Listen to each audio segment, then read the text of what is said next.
Mayroong apat na vehicles to become wealthy. Kumbaga, yung sasakyan, dapat alamin mo kung tama yung sasakyan na kinaroroonan mo. Sapagkat marami sa atin, gusto pumunta ng New York, gusto pumunta ng kung saan lugar, pero ang sinakyan, papunta paglupo ni Locos Norte. Na kahit anong mangyari, sakay ka ng sakay, pero lahat papunta ka ng North, samantalang ang destination mo is South. You will never get there. So ganun, alamin natin, where do you belong? Saan sasakyan ka ba naroroon? Ito po yung apat na sasakyan. Yung apat na sasakyan na yun, ito yung tinatawag nilang E as employees, S as self-employed, B as business owners, and I as investors. Sino po sa inyo dito yung employees? Pakitaas ang kamay. Sino po sa inyo dito yung mga self-employed? Okay. Sino po sa inyo dito yung business owners? Sino po mga investors? Sino po yung wala dito? Lukot naman ba? Wala ka dito. Where do you belong?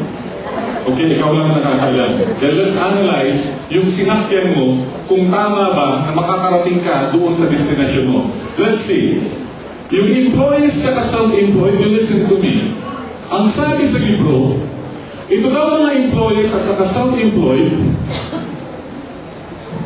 they work for money. Is that true?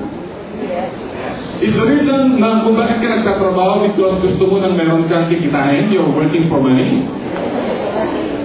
Okay, number 2. Pag ikaw daw ay employee or self-employed, NW tsaka NP ka daw? Ano yun? No work, no pay. Ka daw? Totoo po ba yan? Hindi ba yung chismis na? Totoo? No work, no pay. Number 3. Naku, POW daw kayo? Hindi. Sabi ng libro, ano yung sabihin ng POW? You're a prisoner of work. Why? You have to be in a cage eh. You have to eh. Otherwise, hindi ka susweldohan eh. You have to be in a box. Anong box yun? Cubicle. Office, may table, may computer, may boss. Sama na natin yun sa akin, di ba? Hindi naman totoo yan, di ba? Sabi lang ng libro yan. Right? Okay. Nasa 40-40 plan daw yung mga employees. Work 40 years. Ano yun? Are you with me? Totoo po bang kayo ay magtatrabaho ng 40 hours per week sa loob ng 40 years? Para sa gano'n, meron kang 40 pesos sa savings account pag-retire? Di naman totoo yun eh, di ba? Wala kang 40 pesos sa savings eh, baka nautang eh, di ba? Di naman totoo yan. Next, 5. Are you with me? Yes. Limited daw yung income nyo?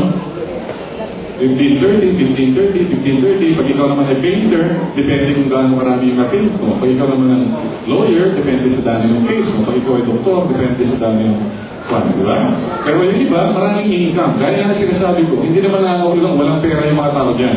Okay? Kasi itong number 6, rat race. Karamihan yan, everyday, parang ginagawa mo rat race. Nakita nyo na ba sa circus? Yung maglalagay sila ng rat sa isang tube. Tapos umiikot, then pagdigil, nandun din sa pinanggalingan niya. Tama mo ba yun? Okay. Tingnan naman natin din sa kabila. Business owners at investors. Makinig kayo ha. Tingnan natin kung totoo. Money works for them daw. Tama mo ba yan? Yung, sa mga business owners, they don't have to work really because they have money that is working for them. Right or wrong? Na yung may-ari ng McDonald's dyan, sila Mr. Del Rosario, kahit natutulog, dahil may pera sila, di ba? Pagpunta nila kinagabihan doon sa kanilang pwesto, pero cash na binibilan. Bakit gano'n? Hindi naman sila nagtatrabaho. Because their money is working for them. Right?